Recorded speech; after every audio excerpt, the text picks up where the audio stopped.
સસાભાઈ સાંકળિયા. એક હતું શિયાળ અને એક હતો સસલો.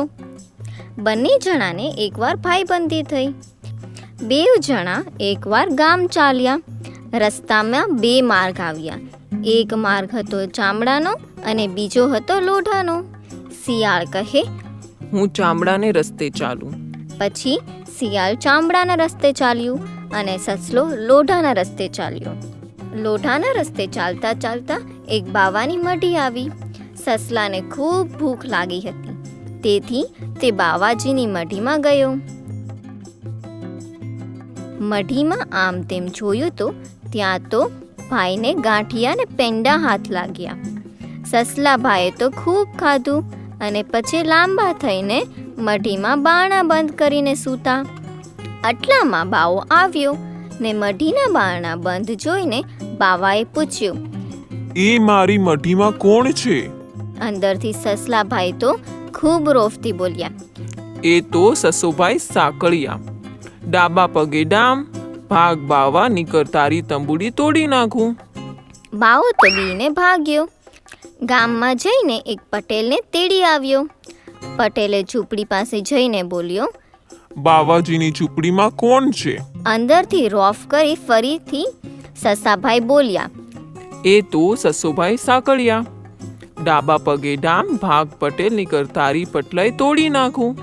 પટેલ પણ બીને ભાગી ગયો. પછી પટેલ મુખીને તેડીને આવ્યો.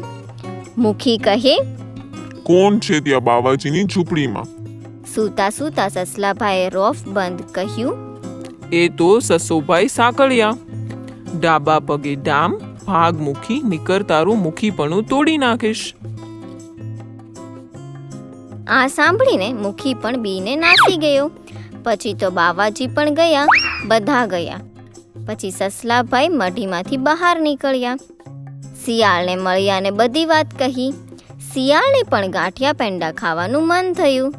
તે કહે, ત્યારે હું પણ મઢીમાં જઈને ખાઈ આવીશ. સસલો કહે, ઠીક, જાઓ ત્યારે. લ્યો ગાંઠિયા પેંડાનો સ્વાદ લ્યો. શિયાળ તો અંદર ગયું. ત્યાં તો તરત જ બાવાજી આવ્યા ને બોલ્યા, મારી મઢીમાં કોણ છે? શિયાળે હળવેકથી કહ્યું, એ તો શિયાળભાઈ સાંકળિયા. ડાબા પગે ડામ, ભાગ બાવા, નીકર તારી તંબુડી તોડી નાખું. બાવાજી તો સાત પરખી ગયા એટલે કહે, ઓહો, આ તો શિયાળ છે. પછી બાવાજીએ બારણા ખોલ્યા અને અંદર જઈ શિયાળને બહાર કાઢી ખૂબ માર માર્યો.